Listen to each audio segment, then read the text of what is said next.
you. Thank you. Thank you. Oh, I can't believe you guys have any energy. It's Sunday at almost the end of the show. So you guys get extra points for being here. Thank you so much. So, yeah, like he said, I have a marketing agency. I represent a lot of the brands that are exhibiting here today. And I, last year, started a website called glowliving.com, which is really about lifestyle and healthy living choices and focusing right now on the music industry. And I'm super excited to add to my collection of lessons learned videos with this interview I'm about to do with Dave Aude.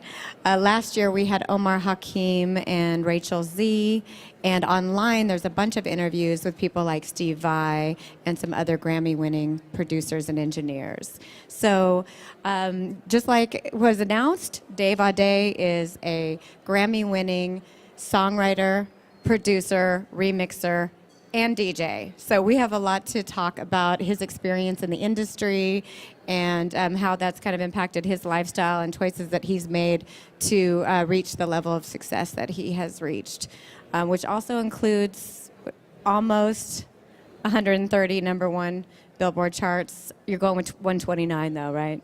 Somewhere in the 120s, yeah. The late 120s. Are we standing or are we sitting? What are we doing? I just wanted to, you want to kick it dance off. a little bit? Well, only to your music. Okay. That was cheesy. Okay. So let's see. What do we want to know? We want to know how you got your start, because you've had a long road, and I think lots of things have changed in the music industry from when you got started. So tell us first about your initial interest in getting into the music industry. Well, everybody has a different story getting in the music industry. And I don't think my goal was to get into the music industry. I think my goal was, growing up in the San Fernando Valley, just to make music. And when I was a kid, nobody really explained to me all the different ways you could be in music and make a living. So I think my only avenue that I had in mind was to be a keyboard player in a rock band. I think the two bands I thought I was going to be in were like Journey and Erasure or something like that, or Depeche Mode or something. So in the early 90s, I used to go out to clubs dancing with friends, and going out one night, I met a guy who I overheard him saying he needed a keyboard player. It turns out this guy ended up starting a record label a year later called Moonshine Records, and I started working at the record label. My band became the first single on the record label. So that was the way I got into the record business, was just really overhearing a guy having a conversation next to me and volunteering to be a keyboard player in his band, not knowing what that would lead to. And it led to me working at the label. My first song came out on Moonshine Records, and I worked for Moonshine Records for many years, producing and writing for their artists. And by the mid-90s, Moonshine Music was the largest independent label in the United States. So a lot of luck, but just being open to things, I think, out in the universe, open to opportunities. I had no idea what that was going to lead to when I offered to be in a band with this guy in the middle of a nightclub in downtown LA. So when you worked at the label, it sounded like you were really willing to do anything, though, to get your start. I just mean, like you said, No, you have to make a living. Too, yeah. So I figured a way out to make a living, which was to do manufacturing at the record label during the day. I was in charge of manufacturing CDs and cassettes. Remember those? Mm-hmm. And vinyl, cutting all the vinyl. And the label built me a studio, so I then recorded with all of the artists. A lot of the artists were DJs. This is actually before the huge DJ culture that's going on today. This is some of the first DJs that were out. A guy named Paul Oakenfold, another guy named Carl Cox, another guy named DJ Dan. Yeah, this is the mid-90s, so DJ culture was just taking off. And I needed to make a living, and I wasn't making money from producing or writing music. So I figured, hey, if I can just do that during the day and get a paycheck, they'll build me a studio. It was a great situation for me because I just wanted to make music. And did you decide at that time to also become a DJ because you had been a keyboardist in a band? So Good question. So around the same time, I also found another job DJing weddings and bar mitzvahs. And I did that for a couple years. And every wedding and bar mitzvah DJ, or at least me, I was there the entire time thinking to myself, wouldn't it be cool if I could actually play nightclubs? That was my dream. So I did that for a few years.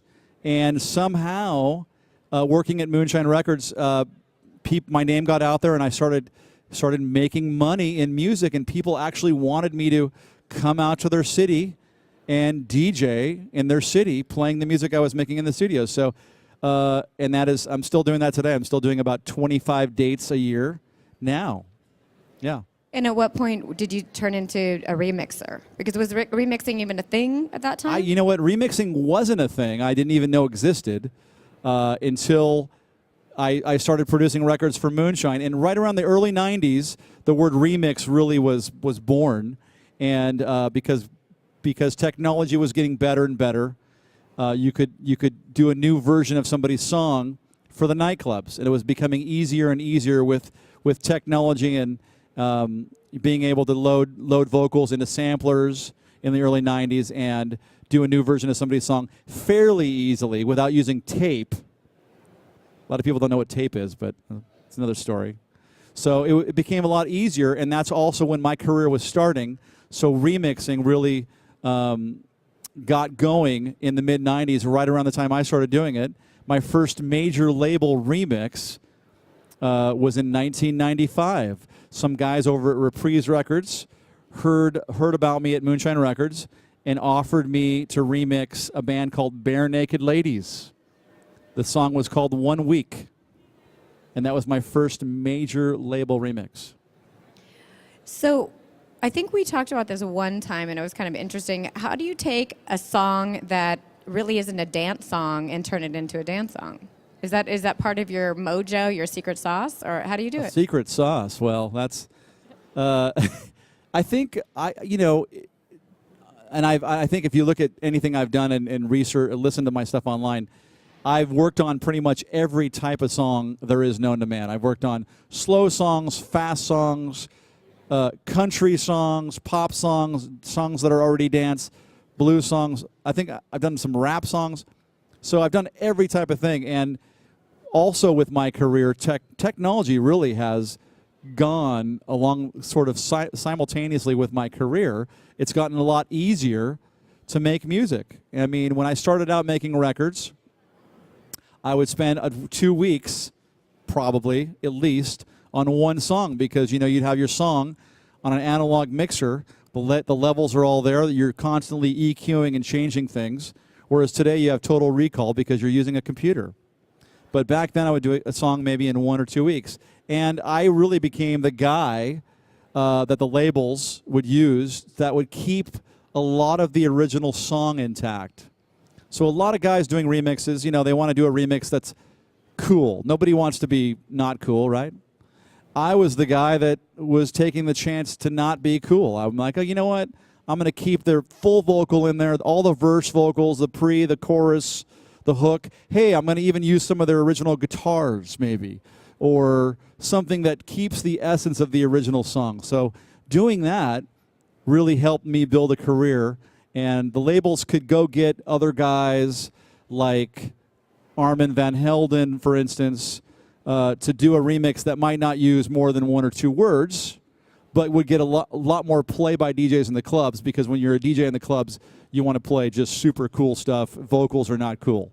So, but I made a name for myself and created a spot for myself, a niche, by using the original song, all the vocals, and the artists were actually pretty happy about that because their song was sort of still there. So how much do you actually have to work with the artist in producing the remix? So that's another very popular, common question. And the answer is I hardly ever talk to the artists unless the major artists anyways, the Rihannas and Madonnas and Katy Perrys and those people, the labels are hiring me. So I'm dealing with the labels on those things. So the labels will work to get their approval, and then Yeah, you or make not, changes or not. A lot of the do it times, and just I mean, yeah, you.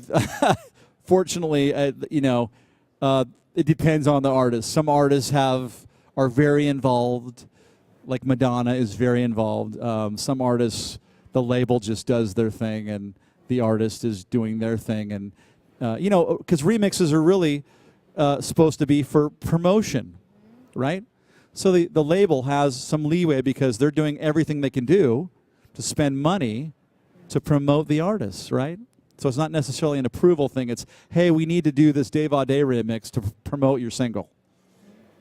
I think so many people do see you as a DJ because that's when you're out in the world, and as a remixer because of all the hits, but they may not see you as much as a songwriter, but it's actually kind of a big, maybe the core aspect of your talent. So tell me about, obviously with songwriting, you're working with the artist or the other co-writing and things like that. Tell me about your experience with songwriting. Well, I've been remixing for this word remix is really the stigma that's kind of been with me my whole career. So remixing is just producing.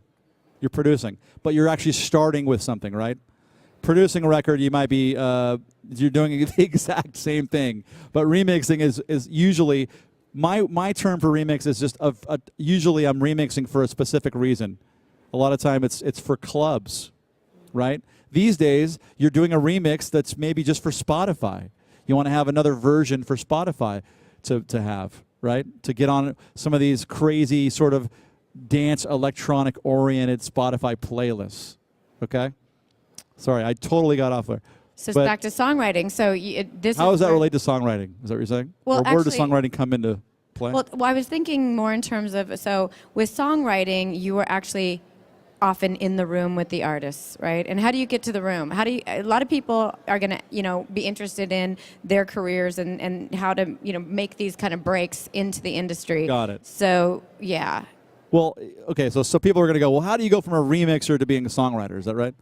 So, and that's a great question. So last year-ish, I co-wrote a song for Selena Gomez called Kill 'Em With Kindness.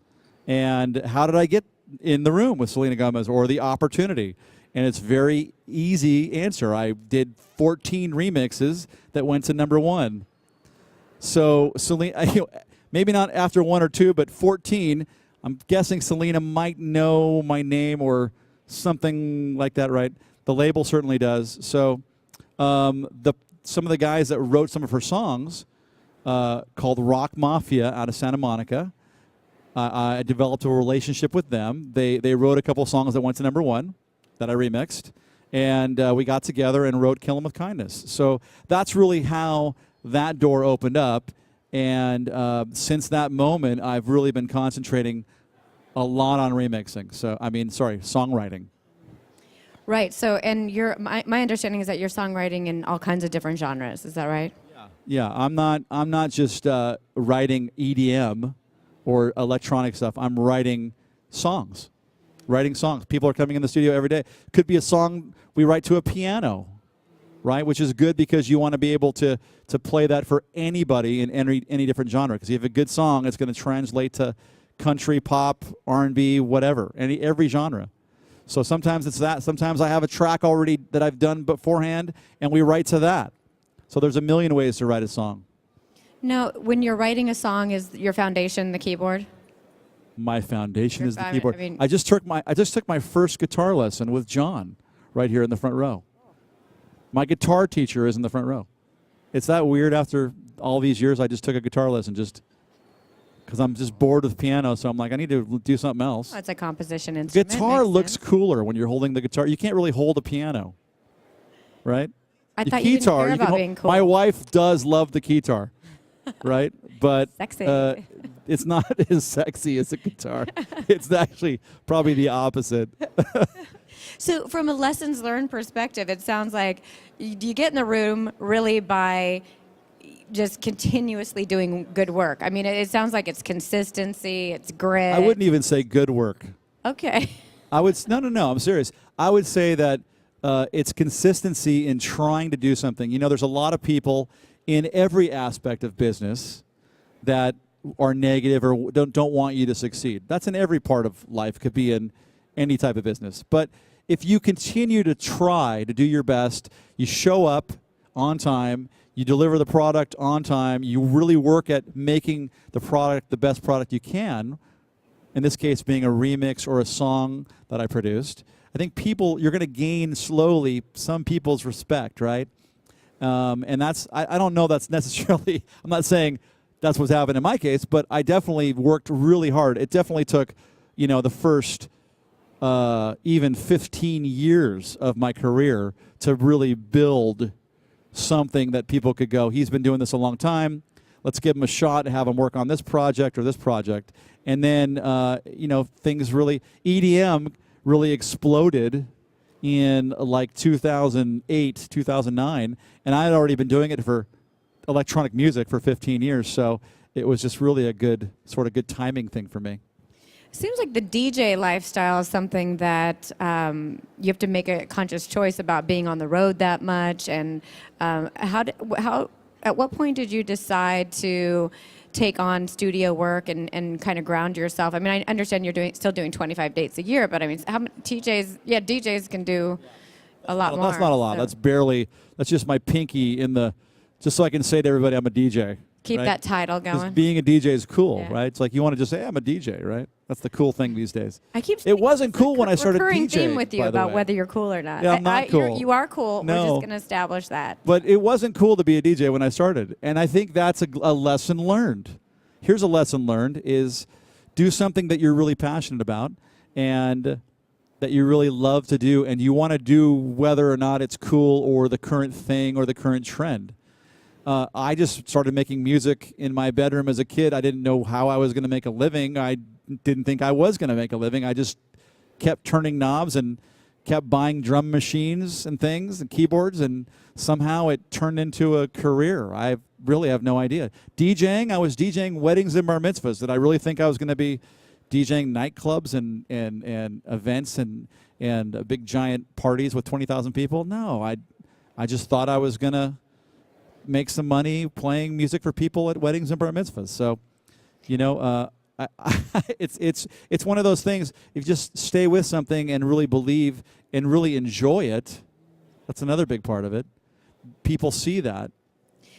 Well, and the DJ lifestyle is definitely one where drugs and alcohol and staying out late and all that. No stuff going drugs or on. alcohol No in drugs the DJ life. at all. No. Okay, good. So you were just in denial completely about that. Okay, gotcha. So, so at what point did you decide to start to really focus on the studio work?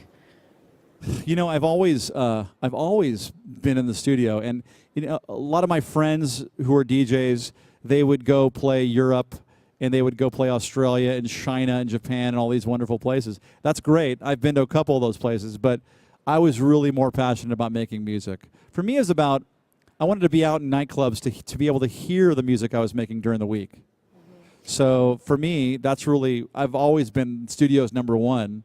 DJing is great. I love doing it, but it's never really truly been my number one focus. So what would you say it is? Is it songwriting? It's making music. Songwriting, producing. I love producing, and songwriting goes with that because a lot of times, in what I do anyways, I change things up enough when somebody has a song, or I'm in this room with somebody. Obviously, I'm songwriting, but a lot of times I'm just flipping. I've done a lot of work recently with a guy named Billy Steinberg. Billy Steinberg has written songs like a Virgin. You ever heard of that one? So Emotional, Whitney Houston. He wrote True Colors, Cyndi Lauper, originally written for Madonna, by the way. I'll Stand By You, Pretenders. So this guy's written some humongous records. So he has a lot of records. So I've been hanging out with him and going through his massive catalog of songs. And I'm just sort of tweaking, changing chords, and sort of giving some new life to some songs he's had been sitting around for a long time. So, that's not the same as going in a room with him and writing a brand new song. So he might end up giving me a smaller percentage of something. He doesn't have to give me anything really, but if I'm doing something cool and giving some new life to some of his songs, he sounds pretty open to giving me a small piece of publishing. So that's cool.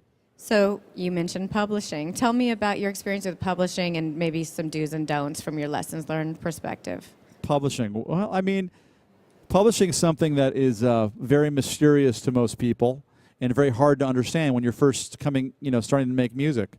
And it's taken me my whole career to figure out publishing. And what does publishing mean? I'm a songwriter. I'm a publisher. What's the difference? Why do I have to have a publishing company? Why can't I just have I don't understand. If I'm with BMI, it's 50s. And if I'm with ASCAP, it's hundreds. I mean, why do they do things differently? Who is BMI and ASCAP? What is Sound Exchange? I don't understand. How do they collect differently than BMI and ASCAP? These are all things it takes a lot of time to learn. And believe it or not, people that have been making records for years still don't understand how those things work. It's amazing. Who does? Who would they go to if they wanted to have a mentor in this area? A mentor. Well, I would think start at BMI or ASCAP, because everybody in the U.S. anyways, or most people I should say, are either members of BMI or ASCAP. That's a great place to start. Ask them how things work. They collect one thing. Sound Exchange collects a whole new stream of income, which is great these days for people that own masters or their name is actually on the record. So that's cool. We have a lot of new ways of making music in the last decade.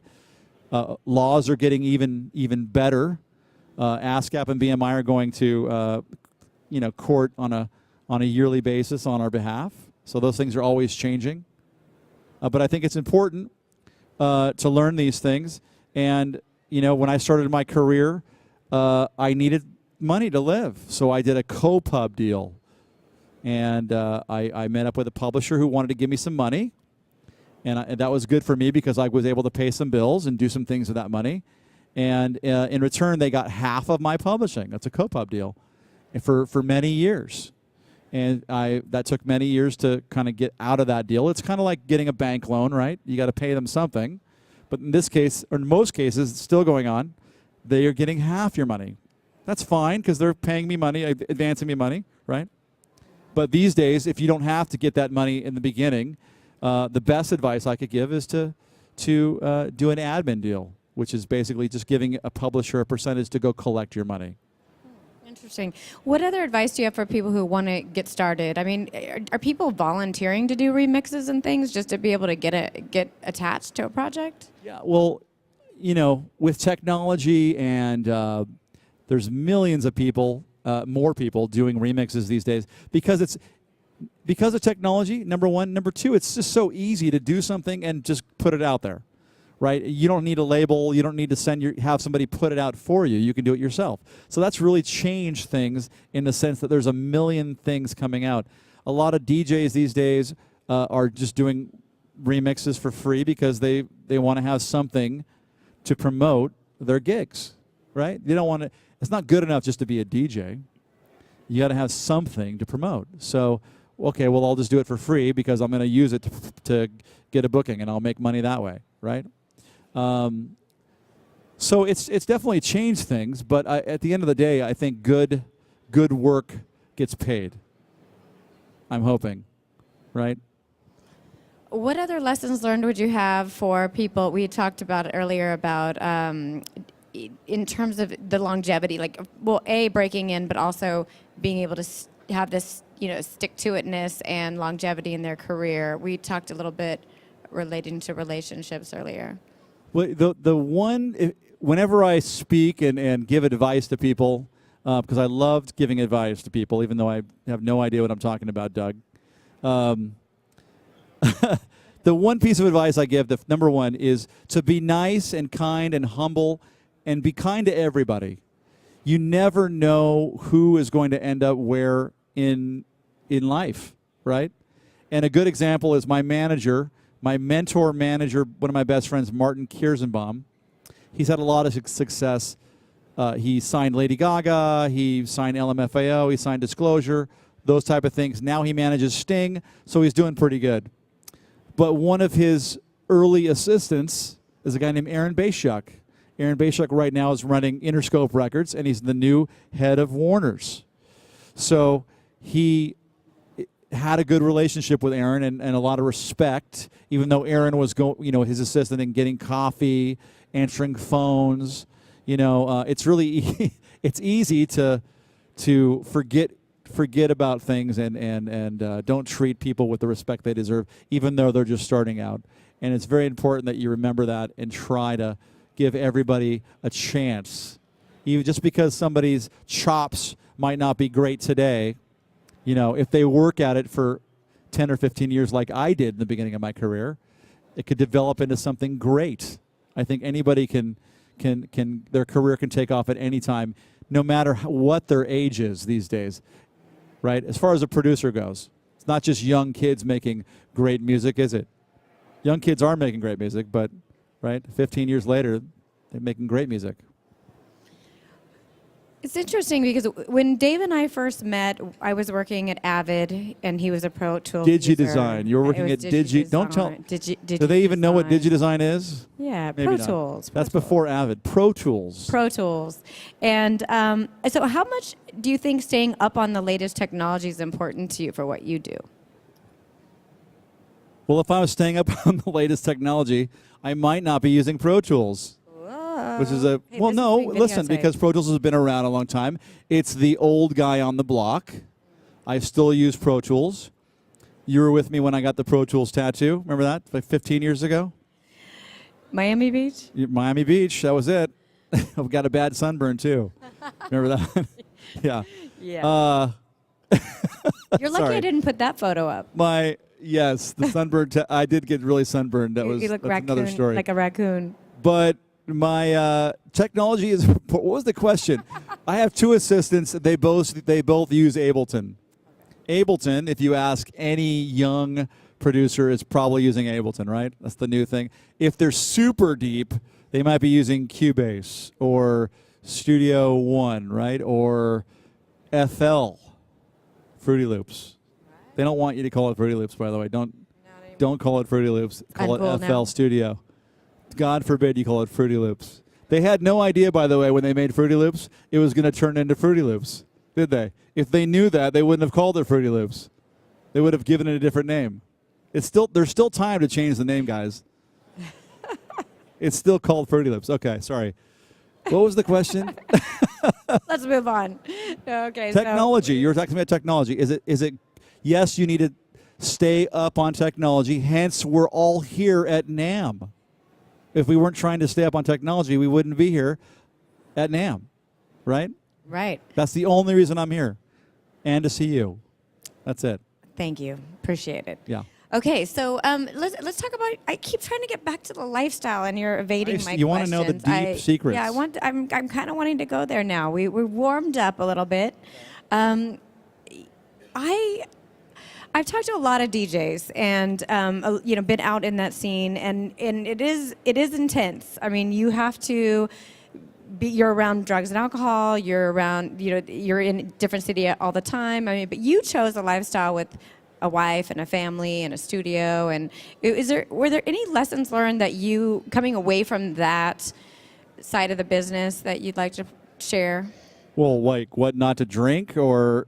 We know yours is yes. Here's the number one Yeho lesson. Is okay. Number one lesson I learned. Just recently, 2 years ago, I stopped drinking Grey Goose, and I started drinking tequila only. And by the way, not tequila sunrise. That's not what I'm talking about. Straight tequila, and not silver BS tequila. You need to drink good tequila, like a reposado or a añejo. Añejo. Sorry, the tilde over the end throws me every time. We're getting punchy because it's that time of NAMM. No, it's on my rider that I get añejo. What else? Do you have green M&Ms too? No, just añejo. Oh, okay. But you don't listen, and you don't need to chill good tequila, by the way. I'm trying to give a good lesson advice here. You don't need to chill good tequila. If you have good tequila, you just drink it straight. You don't need to, by the way, shoot it. You can sip it. Like I have tequila in here right now, and I'm just sipping it, right? That's a good lesson. Another lesson, a serious lesson, how's that? Okay. Maybe, is to find a good partner. Yeah. I found a great partner in my wife, and she allows me to do anything, meaning I can work 24 hours. I cannot work 24 hours. I can fly to Egypt to DJ and not come home for 2 days. I can, she gives me a lot of room because she trusts me. I'm not taking advantage of that. If I was, she probably wouldn't be married to me anymore. But I married somebody that really respects what I do and allows me to stay up all night, go have meetings. I work a lot. And I met somebody that's okay. I know a lot of guys that their wives are constantly on them for, taking some time off or a break or all this stuff. By the way, not my wife and not somebody I would ever marry in a million years because I love to work. I love to do what I do. And if you marry the right person, they're going to be okay with that too. That's a big, big part of it. That's fantastic. She is pretty awesome. Pretty good. So what are some of the measurements that you have for success? Because for different people it's different things. it could be that you're maintaining this lifestyle.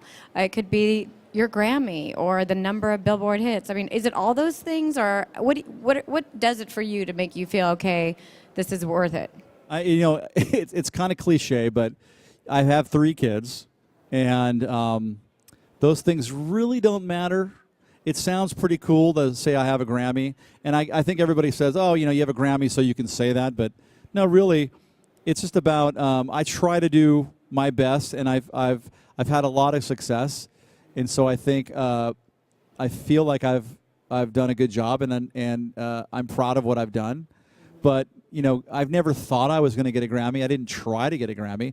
I'll tell you a little Grammy fun secret. You want to hear a Grammy secret? Absolutely. So when I got nominated the first time for a Grammy in 2009, the Grammy people got my name and started calling me and getting me involved in all these wonderful Grammy things. And I became really involved with Grammy stuff, getting people to come join, and I would go to meetings, and next thing I knew, I was a governor of the Grammys and, voting on things and all this stuff. And I found out how the voting process works and how the nomination process works. So starting in 2000, by the way, when I got first nominated, I had never submitted anything for Grammys. I didn't know how it worked. But I got nominated in 2009 for a record nobody knows. And I lost. It's fine. But I was nominated. So that's big. I then took every remix I made, or maybe 10 or 12 of them every year, and nominated them, submitted them, because anybody can submit records for Grammys. You don't have to be a Grammy member. You can submit records as a record label, as an artist, whatever, for Grammy consideration. So I started submitting all of these records every year. 2010, 2011, 2012, 13, 14, 15. Nothing. Lost every year. Like, what is that all about? 2016 comes around. I was busy. I didn't nominate one thing. And that was I got nominated for Uptown Funk, and I won the Grammy. So what's the lesson learned there? Don't be a jerk and nominate your own records for Grammys. Nice. Right? That the work will stand on its own. But that's pretty cool, right? That is really cool. That is fantastic. So let's see. Okay, so we have covered your love life. We've covered your alcohol preferences. We've covered your tech preference. There's one. We've covered your technology. Ish. Okay. What is there more? What more? Do your assistants bring you new technology to consider? Like they'll be all up in the plugins and. I think it's all. Listen, I think I talked a little bit about my assistants and how they use Ableton, and I think that you always have to have people around you that, aren't. Jaded and using Pro Tools, because I've been using Pro Tools since they put MIDI in Pro Tools, which is almost 20 years. It'll be 20 years next year. That's how long I've been using Pro Tools. Almost as long and as the MIDI is still terrible, by the way. But I know how to get around it, so that's how I make music. Truth. I tell them this. I just told them this today, so they know it's no secret. But it's important to have people around you that challenge you, right? It's important to challenge yourself in life, right? What's fun? So this year I started making country records for the first time. Why? Why not? It's great music. I mean, I don't play guitar, and I think one of the scary parts about making country music is you don't play guitar. Imagine trying to make country records and not playing guitar. That seems kind of weird, right? You know good guitar players. That's all you got to know, right? Good guitar players. So you have them play guitar, and then you take all the credit. That's the secret. No. That's the truth about why you started playing guitar. That's why I took my first guitar. Could be my last guitar lesson, by the way. I've taken one lesson. It might be my last. I don't know. We'll see if Dave thinks you have potential. But keep challenging yourself.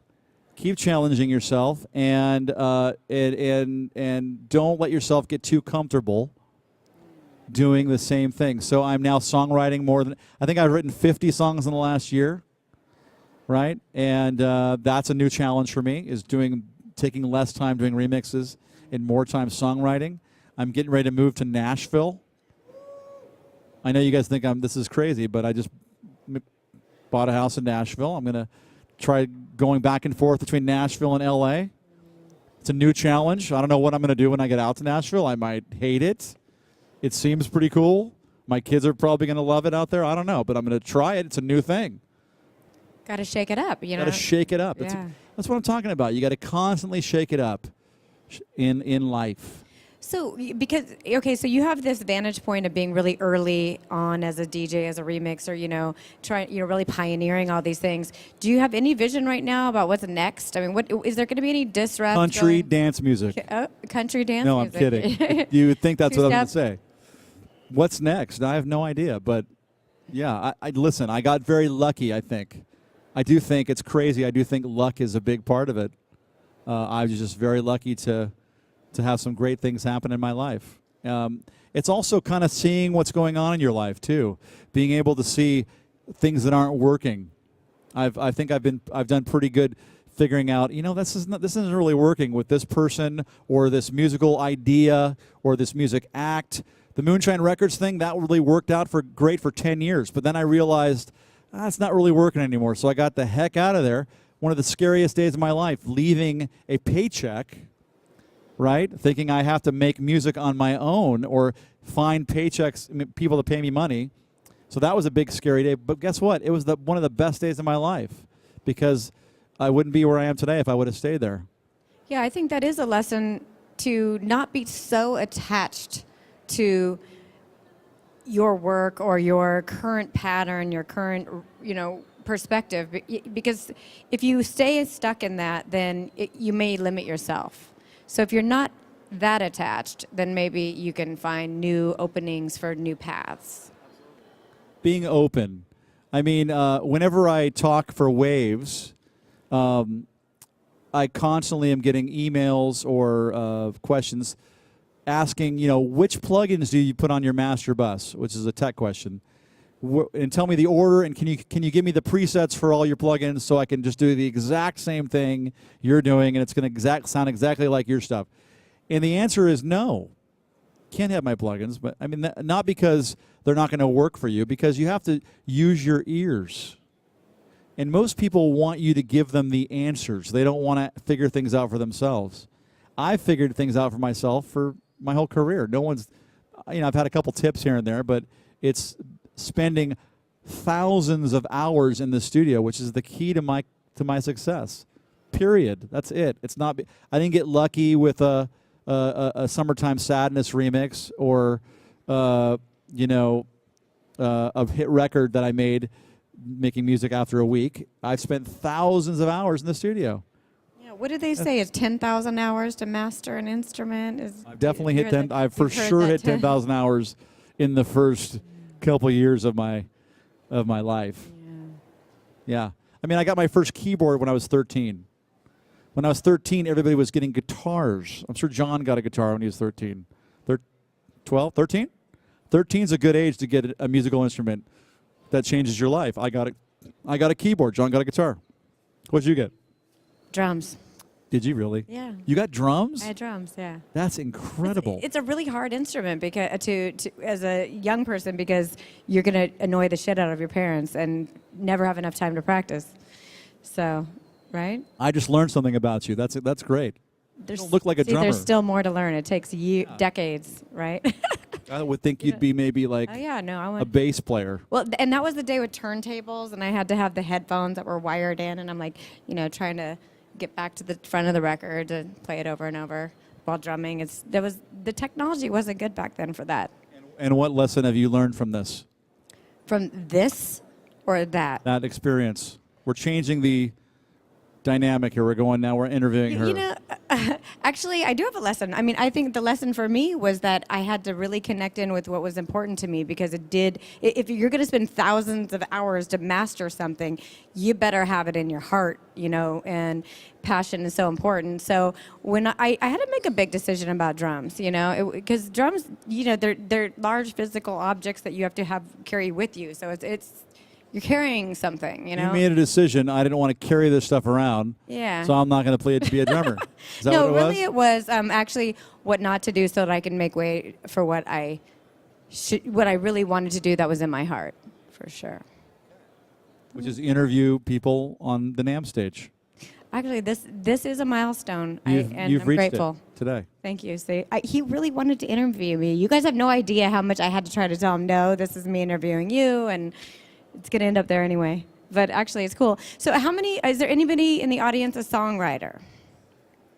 Okay. Does anybody have a question about songwriting in particular that they want to ask Dave? Because I want to get a couple things out and about him. Did you have something? I'm not sure if we have a microphone. Or you can come up and show your pretty face on camera. Yay, it's coming. Here comes a mic. Sorry to put you on the spot. I'm. Okay.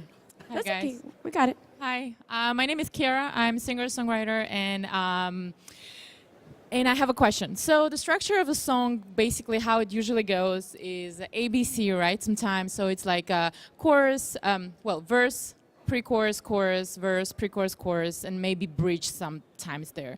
So first time I saw when it was broken in the pop music, well, jazz is different, and that's what I studied, so jazz has all sort of different ways of doing it.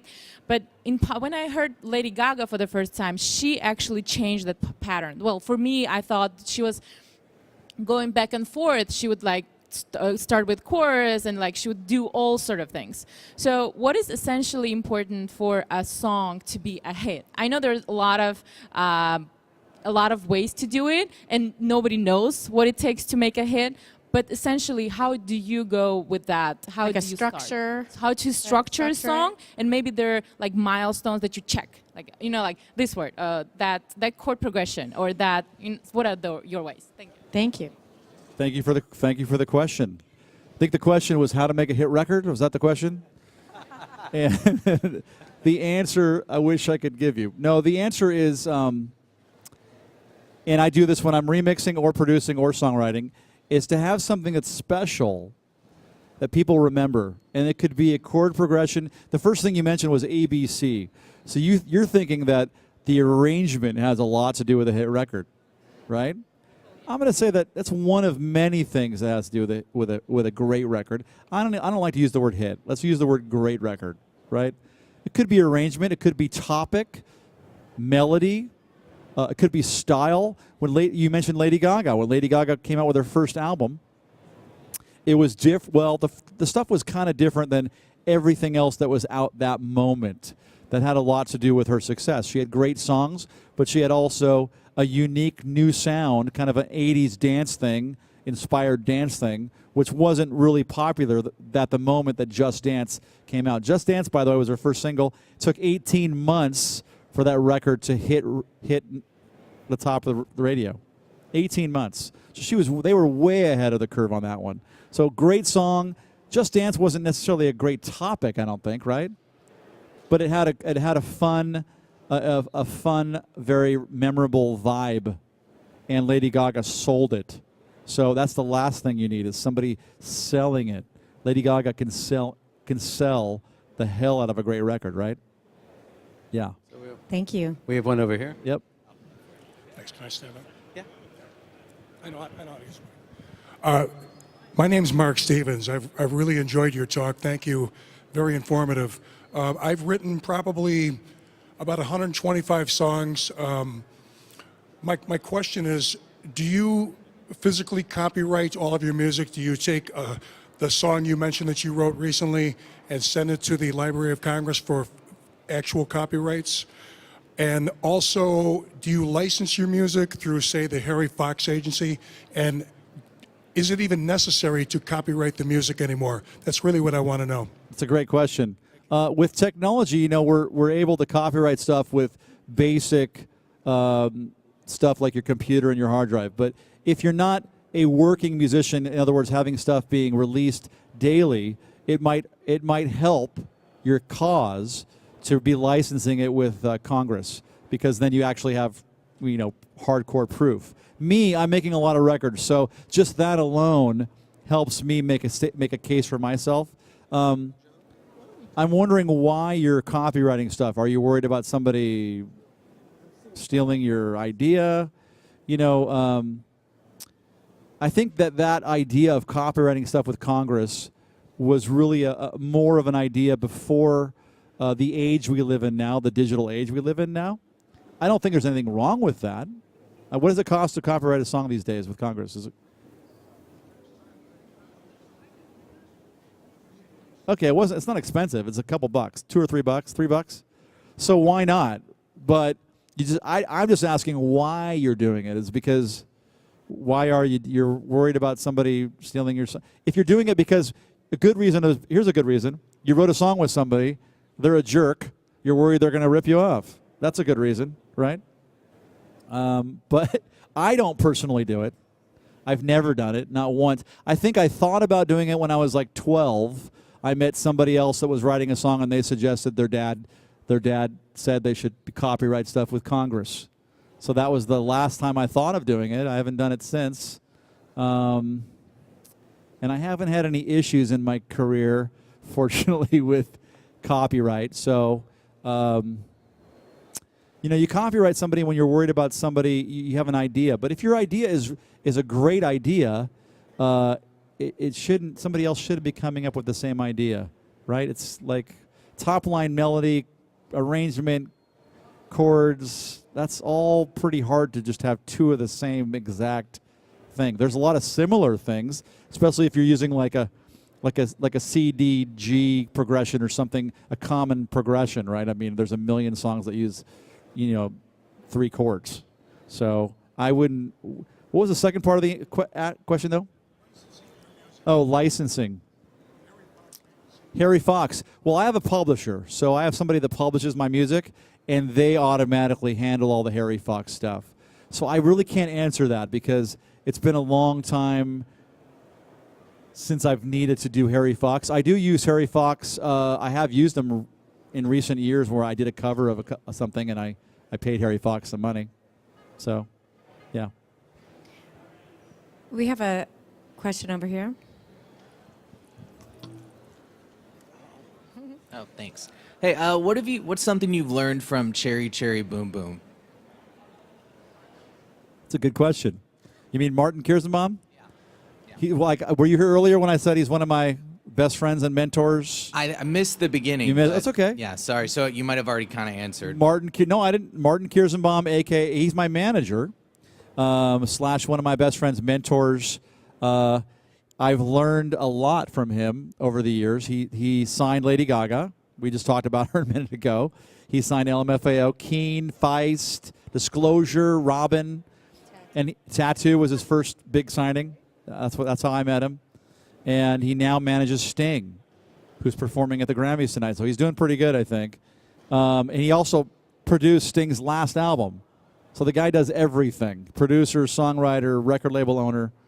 What have I learned?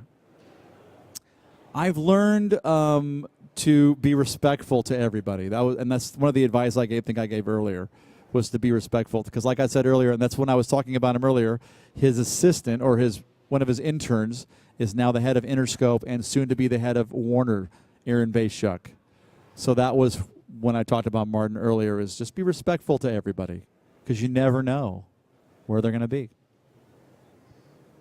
What about remixing? You have a question here? Great. Okay. Hi, my name's Natalie, and I'm a singer and producer and songwriter.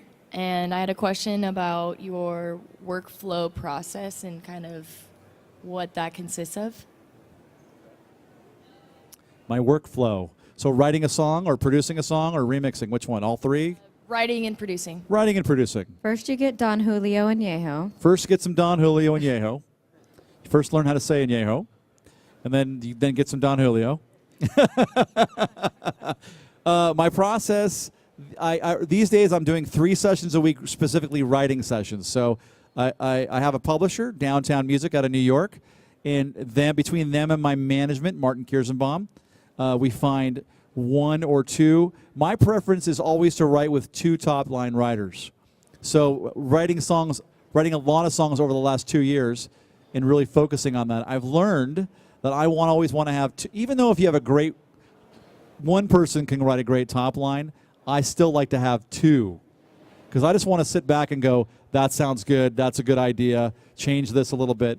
I do not personally want to write top line. So, and I've figured out that 2 top line writers are way better than 1. So that's how we start. They come in and we kind of figure out what vibe we want to write for. We want to write for a ballad. It could, what type of song? Do I have a track already we want to write to? Do we want to write to piano?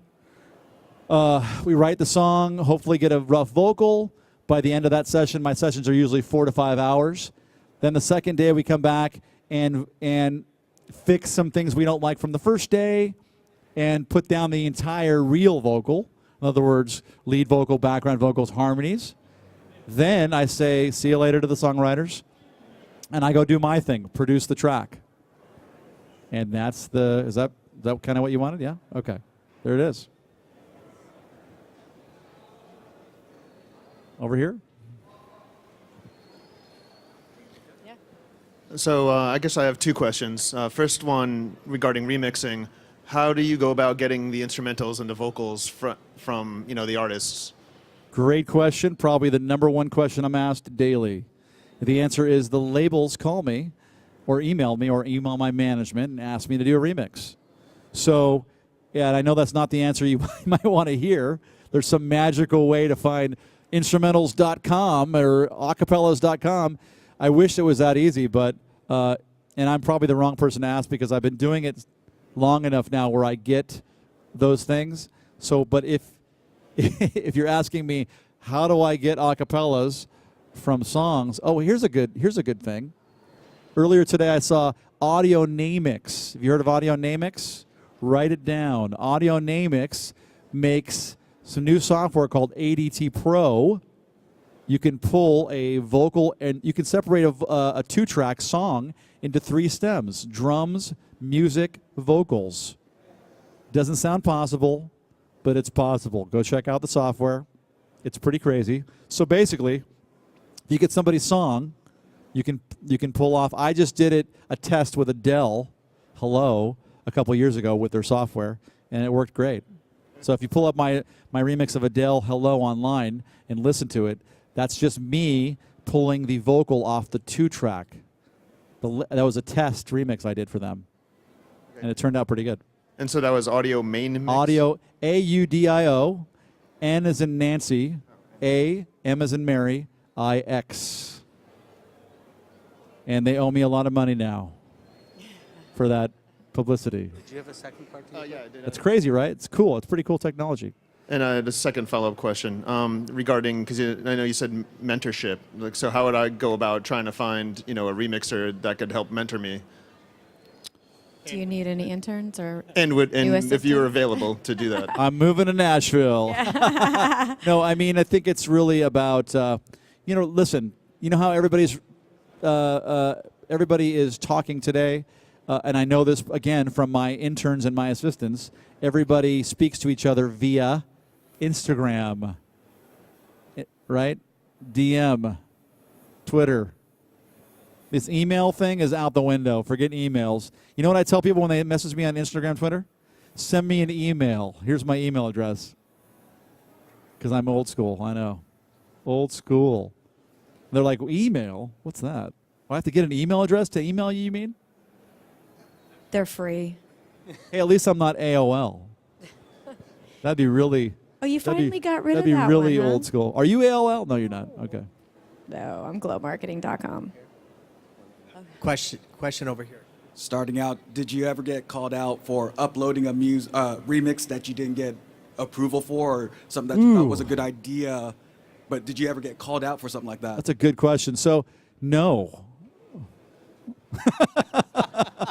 No, I've never uploaded anything illegally online. But look, in today's world, a lot of people are doing, remixes or edits and stuff. So with the technology that I just talked about from Audio Namix, you can do your own remix, right? And you want people to hear it. So what are you going to do? You're going to upload it to SoundCloud, right? And I'm not sure if SoundCloud are taking down illegal things still or not. Are they? They are? Okay. Just like or Facebook. You can put it on Facebook too. Look, I've never done that because I'm just lucky enough to have gotten in before this pirating thing, I guess, is right around. So I can't really help you there, but it doesn't mean you shouldn't do it. You should do it and try to get people to discover who you are. Who is this guy uploading this remix of blah, blah, blah? I mean, that's how you get noticed, right? I think it's great. I think illegal stuff's great. It's also terrible, though, too, right? There's a lot of bad remixes out there. There's a lot of good remixes. For every good one, though, there's probably 50 bad ones, though, too. You know what? Also, find a good pool like clubkillers.com or a site like that, or dms.com, which are DJ pools, right? So send them your bootleg remix. They'll upload it. They'll send it out to all their DJs, and that's how you get it out, because it's not going to get taken down. It's only on their website. So that's how you would start. That's great. Find one of those pools and get them to promote your great remix, bootleg, illegal audio that you stole. Okay, I got the high sign that we're done. However, Dave and I will go over here and take some questions one-on-one. So thank you guys so much for joining us and spending your time. So how about a real nice a round of applause fantastic NAMM. to Chandra and for Dave Aude. Thank you, Nam. Thank you, Nam, for having us.